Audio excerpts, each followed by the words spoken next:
Welcome back to the Outdoor Adventures Podcast. This is our 101 series, and today we are talking about preference points. And I've got my co-host Dylan Williams here with me, and we have our buddy Jason Rush. Jay Rush is what he typically goes by in our circles, at least as far as I know. But we preference points in the state of Oregon. So this is for Eastern Oregon, typically mule deer hunting, but also it applies to elk or anything you'd be applying for a tag, spring bear. And there's a really good website that Jason's going to share with us about. But before that, we're just going to give a little background. So when we were all hunting together, we were all, a large group of people, usually 10 to 12 tags. And we used to always put in together as one big party. And that way, if we drew the tag, we were all going over east. If we didn't draw the tag, then we were hunting on this side. And so we decided, I don't know, maybe 20 years ago, maybe 15 years ago, to split up into smaller family parties. So like my dad and my brothers, my uncle and his kids, other uncle and his kids, and everybody kind of did their own thing just to increase our likelihood of drawing tags. And sometimes some guys, don't put in for a tag every year. So we'd automatically be like, okay, if that's how you're going to play it, you're on your own. So like when one of my brothers has less points than me, I'm like, you're not going to bring down my average. You got to put in on your own. And that's how we would do it. And so the way we always calculated it, and Dylan, I'll let you talk on that, but we would just look at how many people applied and then how many tags there was, and we divide those numbers, and that's how we'd kind of figure out our odds of drawing a tag. Yeah, that's how I was doing it before Jason showed me this website, because he showed me a couple things where that system where you were taking those tags and then the first choice applicants and dividing those numbers together, how it just somewhere the math just doesn't add up in some units. Also, I wanted to touch on a little bit why that we split it up. The number of preference points needed to draw those tags jumped. So when the family started splitting up, it was in order to get us into a system to where we could hunt every year with even if just one tag. That way we could have a family trip, get everybody together, and we didn't miss any years. Even though that I wasn't going to draw one for 5 years, I knew that Sam and then Jason were going to get it the next 2. So we always knew we were going to have those points.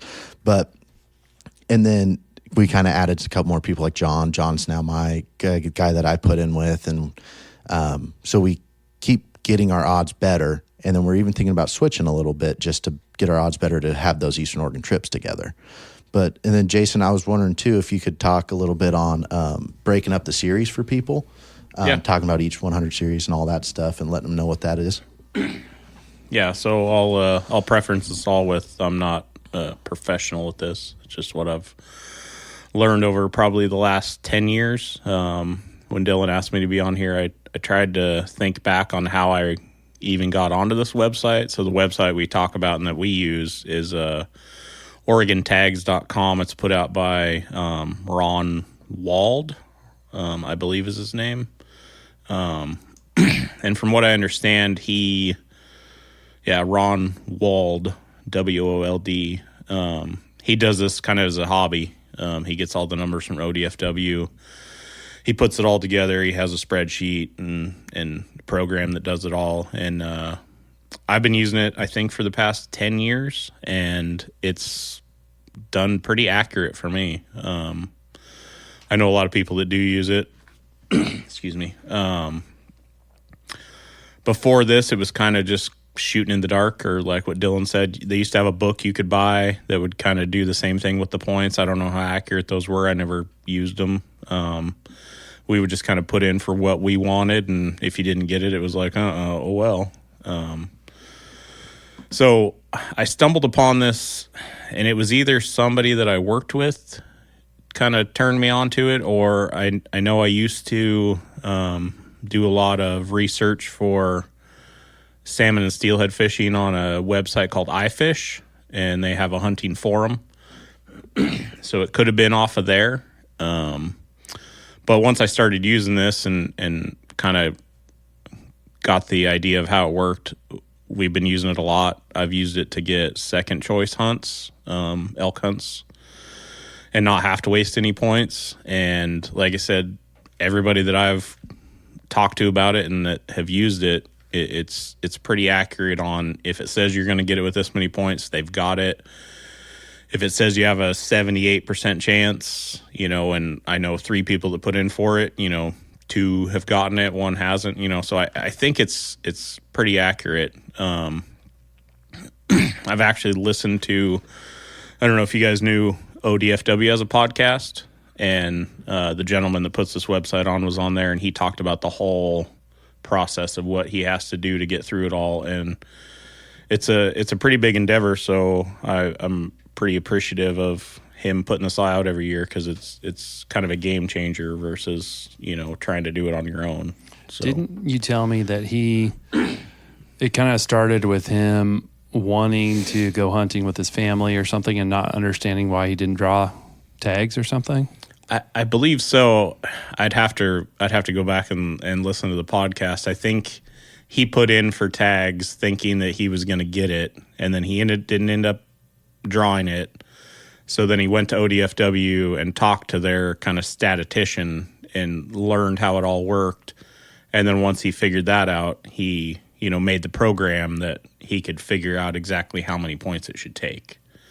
And I mean, it's not an exact science, because there are the people out there, which I'm guilty of this. If I know I don't have enough points for the hunt, I might not put in for it, just because I like to be able to plan out exactly what I'm doing, even 6 months in advance. I used to work a construction job, so you have to really know what you got going on well in advance. So would you just buy a point saver in those situations? Yeah, I would just buy a point saver. But then if I knew that I had enough points to do it, I would put in well in advance for my vacation, be like, hey, I'm taking off, these 2 weeks here.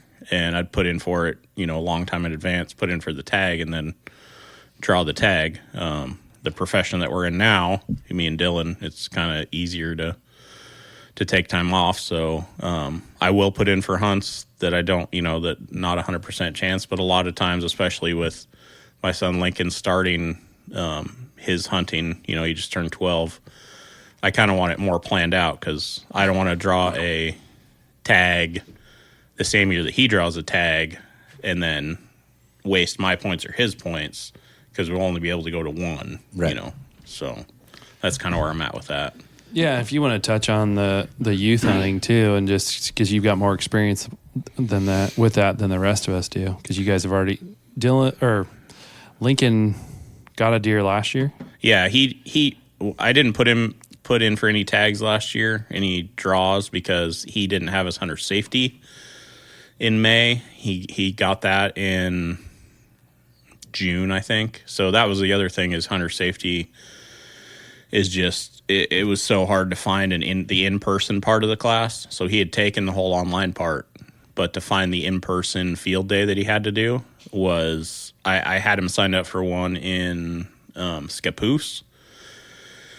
And then one opened up here locally out at E. Wilson Wildlife Area in between Albany and Corvallis. So we ended up going to that one.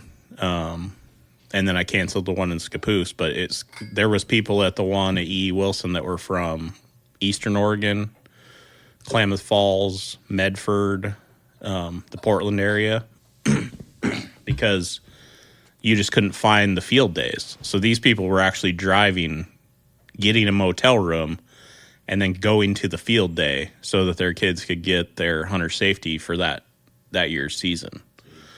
So we ended up getting a general season tag.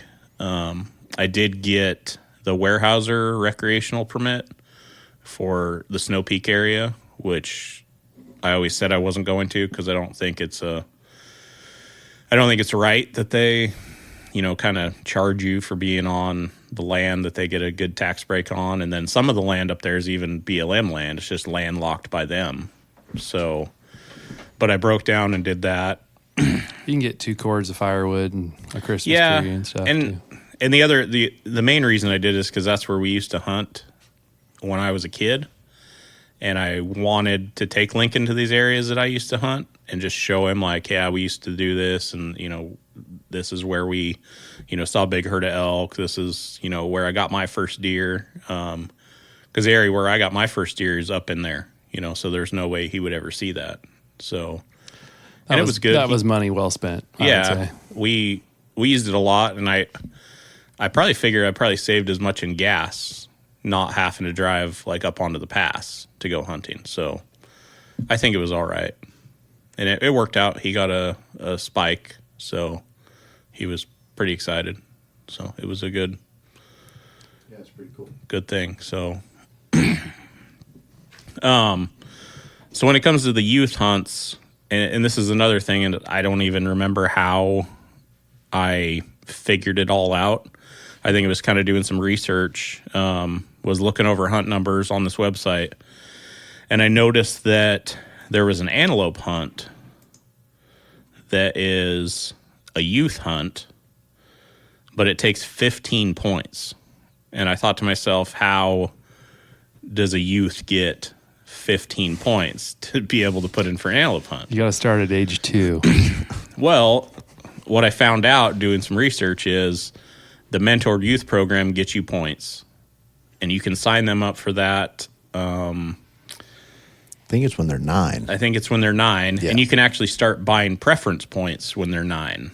So you have to buy preference points from the time you turn 9 until you're 17, and then you have to take all your mentored youth points and convert them to antelope points, and you'll end up with 15 points, and you can be guaranteed this hunt, which takes 15 points, but it's a absolute dream antelope hunt. It's like a Heart Mountain tag or something. It's a Heart Mountain youth tag, so it would, for one of us to get the Heart Mountain tag, it would take us 25 points. So it's a more than likely a once-in-a-lifetime tag. Right. So, And then as far as antelope, back to the series, that's a 400 series tag. that's a 400 series tag. So, So when you're putting in for tags, if you're doing it on the website or you're going to the store, you're going to look for 100 series, which is deer, buck deer. buck deer. 200 series is elk. Mm-hmm. Either cow or bull. And then it goes straight to 400 series, right? 400 series antelope. I believe, correct me if I'm wrong, Sam, so they used to have a bull series and a cow series. Was the cow 300 series? I think so, yeah. Yeah. And then at some point they decided to combine them, which kind of, I really liked it when it was 2 different series because you could build up a lot of bull points and still get cow hunts. What's the antlerless deer series? What is that one? Is 600. Okay. So I don't know what 500 series was because there's no 500 series. It's gone away. Can't remember what Spring Bear is either, but Spring Bear is 700 series. So it's 100, 100, 200, 400, 6, and 7. So then when you're going through and you're putting in for your tags, you're getting a point for each of these series as well. If you're going to, you can choose which series you want to put in for, whether if you don't want to put in for Spring Bear, you don't have to. Well, you're But- getting a point if you don't draw or you get a point saver. Right. Yes. And as you're building up those points, then you can look into this website to kind of check in to see what units, either the unit that you've always wanted to hunt, you can kind of track your progress into getting that tag, or you can look for different units that maybe you're willing to go to instead that might be less points. So the one thing he did do this year, which has been really helpful, is in years past you'd have to go and kind of know what hunt you wanted and then go look at that hunt, and it would tell you how many points you needed. Where he put it in a graph this year that, so like buck deer, it'll tell you every hunt that takes 0 points to get. And then it goes to every hunt that takes 1 point to get. And it goes that way all the way to the most points it takes to get a buck deer tag is 23. Jeez. That's what unit is that? Yeah. There's 2 units, Metolius Late Bow and White River number 2. So and they both, to guarantee them, it's a 23-point tag. If you have 22 points, you get a 71% chance. Jeez. So Well, then, so that would be too. You have to have the 23 points in the bank, right, to have that 100%. Yeah. So that'd be on the 24th year you're getting your tag. Yeah, the 20.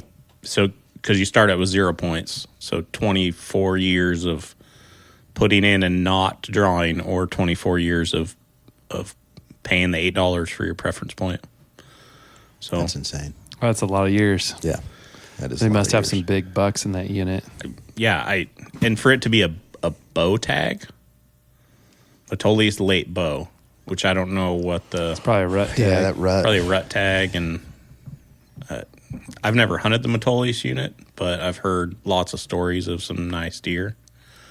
So And this website as well can be used for out-of-state hunters, correct? Like yeah, so they it show does odds of have that as well. when it so the graph I'm talking about that goes from 0 points to whatever the maximum is for residents only. But if you're an out-of-state hunter, you can look up the hunts individually, and he gives you the actual odds. So he gives you the odds from years past, so you can kind of see a trend. And it depends on the hunt and how much information he has on it.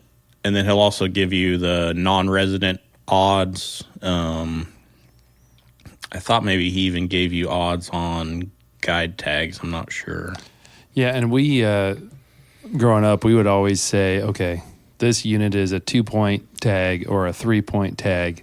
So you go with your buddies, how many points you have, and that would determine whether you would apply it together or not.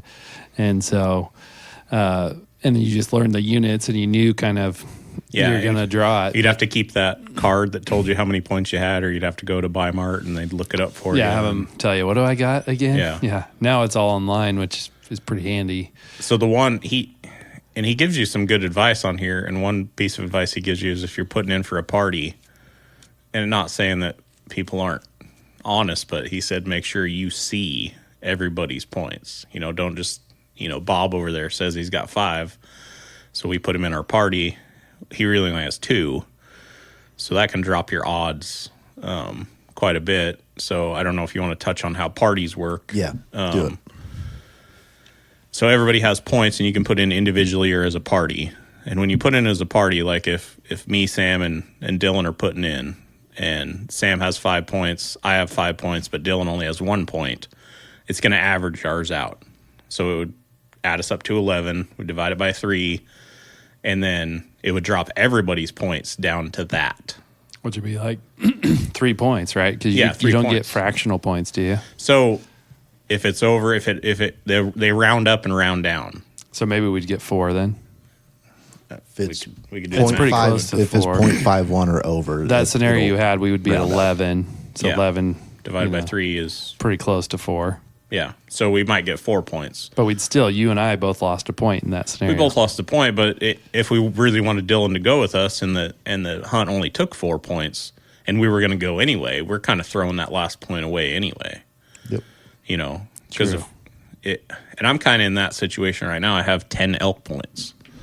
Well, if you go to the elk odds, there's a lot of elk hunts from 0 to like 5 or 6. And then once you hit 8 points, there's a big gap between 8 points and 11 points. And there's only one hunt at 11, and then it jumps to 13. So if you're between 8 points and 13 points, and this Pole Creek muzzleloader tag isn't your tag, you're either going to be throwing points away, or you're waiting years to draw a tag. So you're either going to use those, you're either going to throw them away, or you're going to help buddies build up their points to go with you. So, and that's kind of why I'm keeping my 10 points and keep getting preference points, because I figure when Lincoln gets old enough that he wants to go on a good elk hunt, he might have, 4 or 5 points. And if I have 12, we can average out to 8, and we could get a decent tag, together. So, Yeah, and I've heard of guys that do that they just buy the points with really no plan, but then they finally, like guys that aren't even that big into hunting. You know, they buy the points until they find that person that wants to take them somewhere, and then they're like, okay, here's what I'm bringing to the table. Yeah, you know? and in fact, I'm not on there a lot anymore. But when I used to be on the iFish forum, when I was really getting big into salmon and steelhead, there would be guys on there that would, I don't really know, offer for sale, but like, hey, I got 20 points and I'm putting in for this tag. So if they can help somebody else, get the tag, not necessarily even go hunting with them, but hey, if you want this unit, I'm putting in with this. So if you got 10 points and I got 20, get in my party and we'll, it'll get you the tag. And, if you want to kick me down a, bottle of whiskey or something for thanks, Well, because we were even talking about, we don't know if we're going to do this, but we might try to take advantage of that percentage thing a little bit next year, which it can hurt you, but it also can help your party in a lot of ways too. Like with our deer tag, we want to do it kind of one more time, and Jason has some more points, and if we get enough people, we're going to be able to hunt that. So we're using this website kind of to our advantage on that. So the past 6 years, and I'm not even sure why I started doing it, but my wife always gets a fishing license. Whenever we go camping, she'll go fishing with me. And it's not that much more to get a combination license. I think it's $30 maybe. So I started just buying her a combo license, and then I started buying her preference points. My wife's never hunted a day in her life, but I figured, worst case scenario, I'll steal them from her, one of these years. If she has 8 points and I have 1, and I want to do a 4-point hunt, I'll just average her in. Yeah, put in a group and get the tag, and all it cost me was the $8 every year. So it's an investment, I guess, kind of. Yeah, that's smart. So it is a big investment. And this website helped out a lot because we've been thinking about switching units and stuff, getting something that's going to get us that tag a little bit more frequently. And I think we kind of have a good path. And it was only because of this website that we figured that out. Yeah. Other than that, we'd be shooting in the dark. Let's get that website again. What is it? So it's OregonTags.com. And like I say, he puts out the numbers. He gets all the information from ODFW first of the year, and they're normally updated mid to late February. So it gives you plenty of time from, mid-February, late February to May to get your plans planned out. And then you can always go back, even if you're trying to plan out before the numbers are out. The numbers don't usually change that much year to year. I mean, they might creep a little bit, up a little bit, or some even come down. It kind of all depends on the just the kind of flow of that area. I honestly believe there's units in Oregon that are they're still riding on their name for a lot of hunts. I know when we elk hunted the Ochocos, that was like the number, like if you wanted big bulls, you went to the Ochocos. I want to say it's still kind of riding on its name a little bit. The guys that only put in every 4 or 5 years, that's only, 3 cycles ago. Hey, we're putting in Ochocos. And then you go over and you're like, man, I don't see nothing here. Yeah. So, I don't know if Metolius is still away. Like I said, I've never hunted it. I know a lot of guys, that was you wanted to get a big, mule deer or bench leg deer, whatever they call it. You went to the Ochocos, or the Metolius unit, sorry. I don't know if it's still riding on its name. Like I say, yeah. I think everybody knows the areas where they've gotten deer, their family's gotten deer, and they know where they want to go. Yeah. I know the Steens is another one of those that has a reputation for big, muleys, but I've never even looked into. That's the other thing of us kind of mixing it up as a group. It's like seeing some other country and seeing some other places, I think would be exciting and mix it up a little bit. Yeah. I love where we hunt, but I'm also really open to something that gets us hunting more frequently. Yeah. Well, like Kyler said in the first episode, and it's just kind of stuck with me, we only have so many hunting seasons in our life. And if for me, I love going over east and hunting. It's just my favorite. I love having the family together and doing that trip. So this website's helping us learn new units that we can put in for, and we'll get to, like Sam said, see new ground, but also be able to have the tag in our pocket. Yeah. So the other thing on youth, the thing that Oregon does, they've done great. Probably since you were a kid, Dylan, right? They had a lot of youth tags and things like that. Yeah, they did. So I don't know. You're older than me, right, Sam? How old are you? I was teasing you. I thought you were older than me. I'm 44. I'll be 44 in July. So yeah, I'm only 39. When we were kids, there was no youth tags. There was no youth hunts. It was you put in with a tag with everybody else.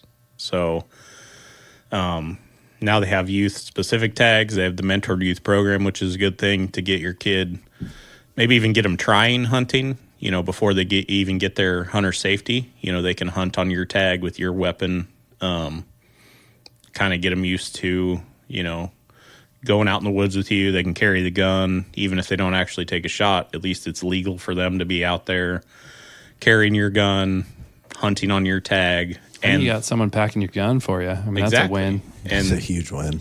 Yeah, especially when your gun weighs 47 pounds like mine. I remember the first time I took Lincoln out and we did a walk and we get down into this clear cut and we sat and we watched, and then I was like, we were headed back and I'm like, hey, do you want to carry my gun? And he's like, oh, this is great.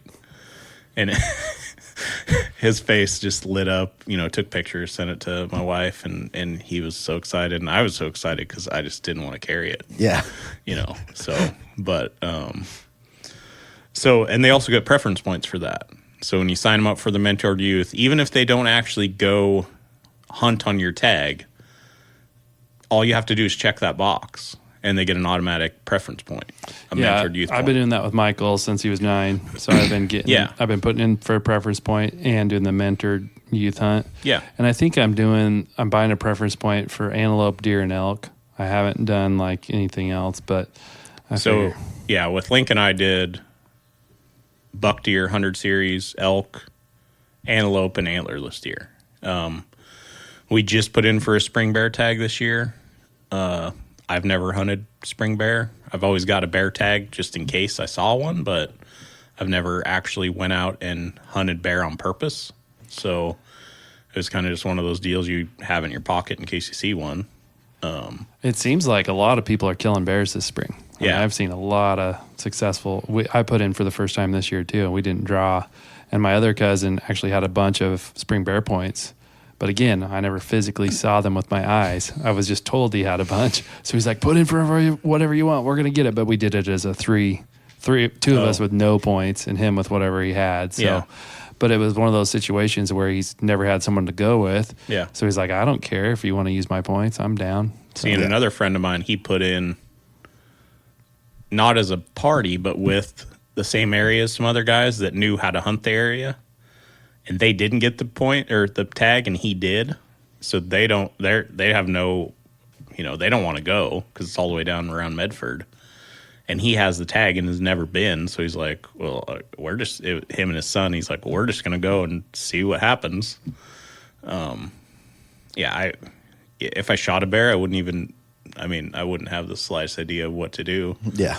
It's so much different than, just anatomy-wise than a deer that I think I'd be lost, but we'd figure it out. Yeah. And the Mentored Youth thing too, you can take advantage of it. Like, you don't have to use it when you're a youth. I've touched on this a little bit, but my wife is using those. She had 4 points and she's using them this year. Yeah. And she's 24. Yeah, so they never expire. Yeah. So that's another really cool thing about it. You do have to convert them all to one series. Yep. So if you want to use them in 100 series, you send in the form and convert all 4 of those points, and it just puts it into your 100 series bank. Do you remember a time, too, when this whole point system thing was going, where if you didn't put in every year, you lost your points? Do you remember that? I don't because I didn't hunt for 3 or 4 years between my job that I had, working construction, and that was kind of our busy season, so we couldn't really get off. And then once Lincoln was born, he was born in September, so kind of put a kibosh on, doing anything that year. I didn't put in and so when I got back into doing it, I had some points that were there. So Well, now that know that I'm the oldest guy in the room, I do believe at one point in time, if you didn't put in for a tag or buy a preference point, your points would expire and you would lose them. I thought it was something to do with, and I could be totally wrong. I just thought I heard this. It was about reporting. If you didn't report your tags or something, or that could be a totally new thing. That's a new thing, but there was. I don't know. Maybe that's just a bad dream that I had. Do you remember when they used to call you and ask you? You had to put your phone if number you were in? successful or not. Yeah, and they would randomly because I've never gotten that call.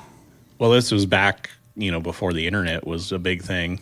Because it was my dad, myself, my brother, and sometimes my sister all had tags. And we all just had a home phone. So it would call, and then it was randomly one of the four of us. I mean, my mom or dad would usually always talk to him and tell him. But that's how they used to report, and it was random. They would just call. They were just doing a check on who was successful and who wasn't. Yeah, they would call and ask for a certain person and then ask if you were successful. Usually only on draw tags. It wasn't usually for general season type stuff. Well, and if you don't report too, it's a fine the next year when you buy your stuff of like 20 something. That's more like a $25, I fee. think. Yeah, or I'd call it a fine. a fee. So, But yeah, so that's something also to keep in mind for I when always you do have those tags. I have a reminder on my phone to do mine. Lincoln's. Kayla doesn't hunt. My dad's and my uncle's too, because they're old timers. They don't. No, that's smart. I think I forgot to report on a couple of mine last year, and they were like the tags that I don't typically like the cougar. I don't know if it's. I don't remember which one it was, but there was a couple of them that I forgot to report on. But, so, and I always have to call my dad and uncle and say, "Hey, when did you guys?" I know, obviously, I know if they got anything, but how many days did you hunt? What unit did you hunt in? Usually I'm with them, so it's kind of easy, but sometimes they decide to go off on their own and almost get lost, but. Well, thanks, Jason. I appreciate you breaking this down for us, because we'd always just done it I never even knew about this website until this year. I mean, you just shared it with me, and it's a very valuable tool and helps everybody, get out there and plan so that you're not just throwing a dart at the board. The one thing I will throw in, I listened to the podcast with your dad, your grandpa, and then your guys' Uncle Charlie, and they talked about the Pioneer license. So the one thing the Pioneer license does do for you is when one of us in the room draws a tag, the next year we start at 0, where when you have a Pioneer license, when you draw a tag, the next year you start with 1 point. So it gives them a 1 point head start on everybody else. That's kind of cool. So Yeah, that is cool. So Oregon does.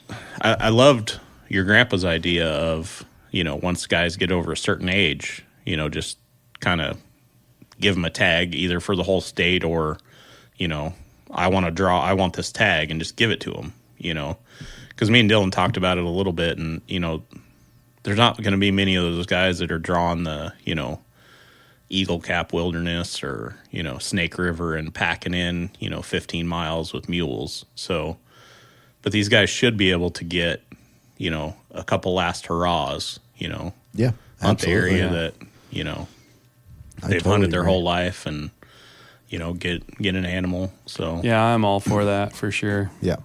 We're going to get ODFW on here, and we're going to talk to them about that one. maybe you need to talk to our local legislatures. So Yeah. And See if 3-pointer they can better, that's coming too. Yeah, we got to for that. talk about that too.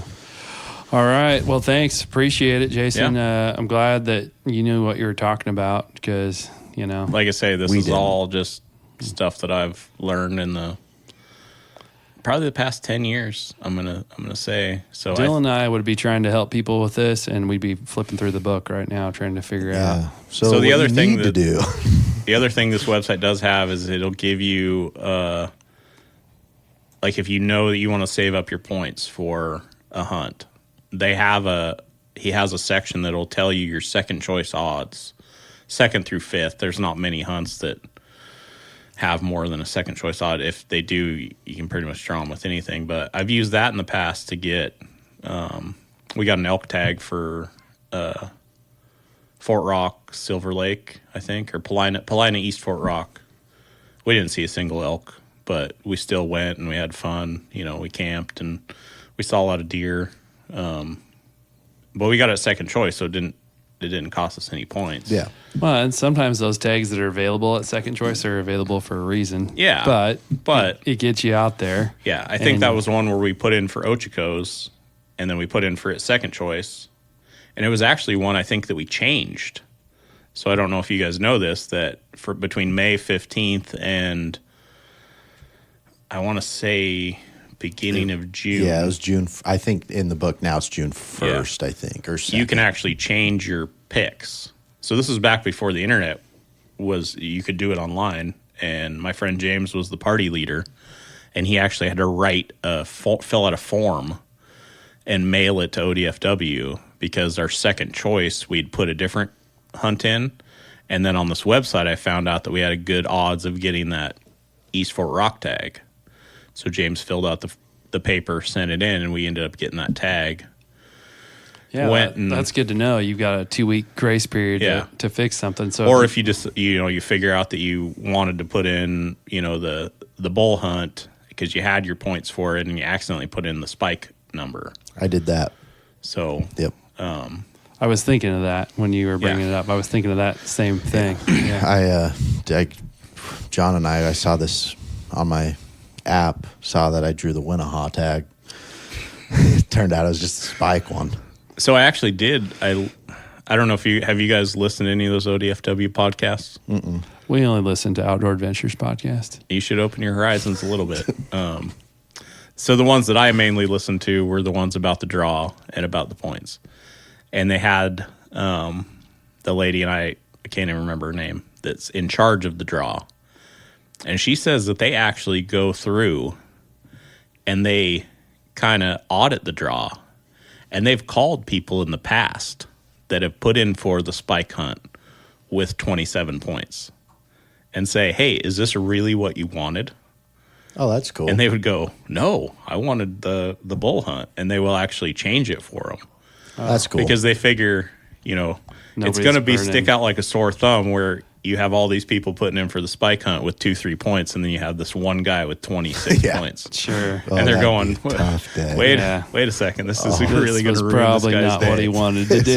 That would be a tough thing to find I have out. to give it to ODFW, and you talked about how they gave you your points back when your wife had her surgery. A previous boss of mine drew a 15-point antelope hunt, and his mom passed away 2 weeks before the hunt, and he called ODFW, and they actually held his tag till the next year. So that's very cool. Yeah, I think they are pretty friendly to sportsmen as long as you just reach out to them. Yeah. And tell them what's going on. I mean, if you're trying to go, well, 3 years ago, then you might have a problem. But and when they had the big fires, a lot of people could turn their tags back in and get the points back when their units kind of got. I think John did that.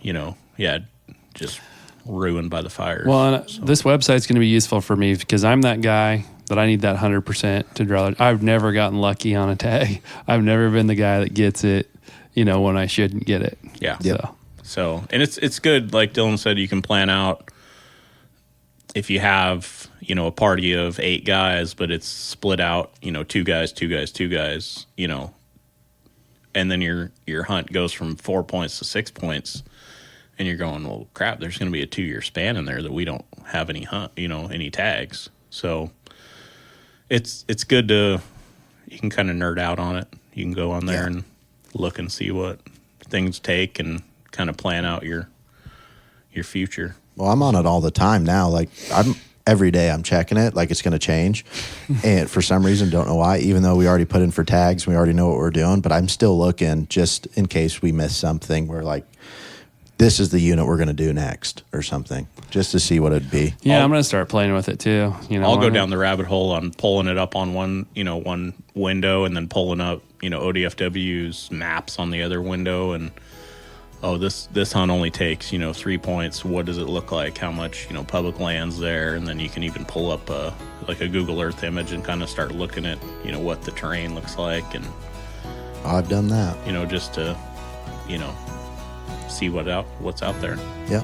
Cool. All right, fellas. Thanks a lot. Yeah. Bye. Bye.